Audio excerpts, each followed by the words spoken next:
Joining me now, Roger McNamee. He was an early investor in Facebook and Google. He's an advisor for Stop Hate for Profit. He's the author of Zucked, Waking Up to the Facebook Catastrophe, which is as relevant today as it was the day it came out a couple of years ago.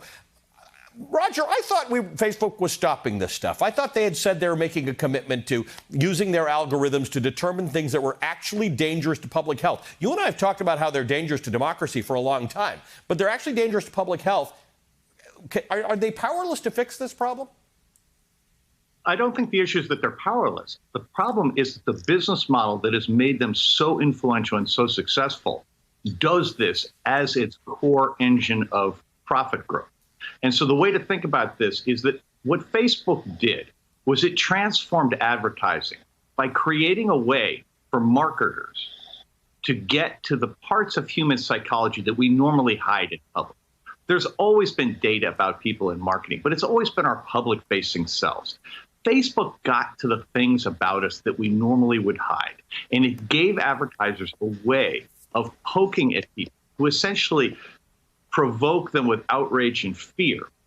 And in doing so, that's enabled scammers of all kinds, including anti-vaxxers, including people who sell financial scams to seniors or veterans, to prosper in a way they've never been able to prosper in our economy before. And it's extremely corrupt. And I don't think anybody at Facebook intended to break the law. But the reality is, I think there's a real case that they've broken the Racketeer Influenced and Corrupt Organizations Act, which is called RICO, because with certain classes of advertisers, they identify marks, and then Facebook uses its recommendation engines to push people into Facebook groups that radicalize them.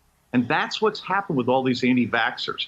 And, it's grifters top to bottom in this thing. And at the end of the day, I think we need to use criminal law because Facebook has showed absolutely no willingness to change the business model that made it so successful.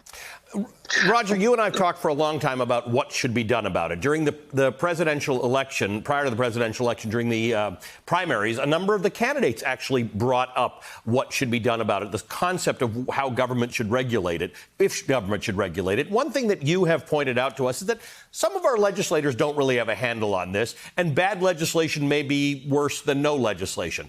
What should we do? It's 2021. We get this. It's actually killing people. It's bad for democracy.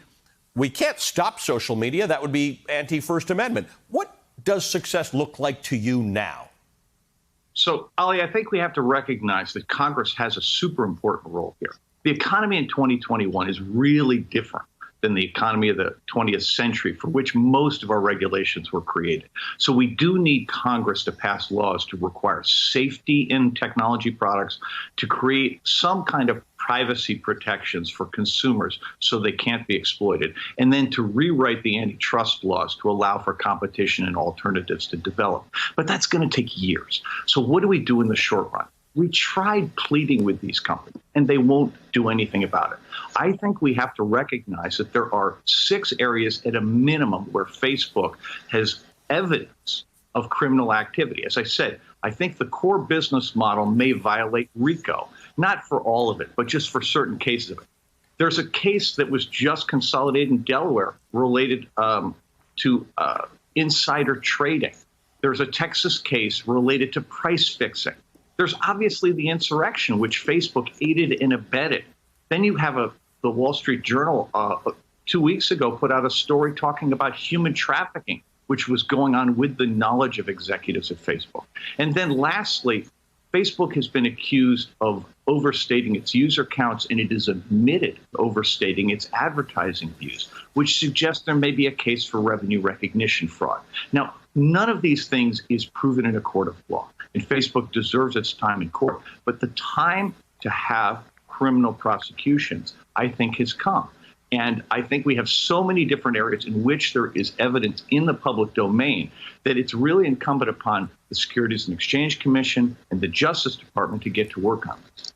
Roger, good to see you. And again, thanks to you for getting up so early to talk about important things with our viewers, because it is best for them to hear this stuff directly from an expert like you. Roger McNamee is an early investor in Facebook and Google. He's an advisor to Stop Hate for Profit, and he's the author of a remarkable book, Zucked, Waking Up to the Facebook Catastrophe.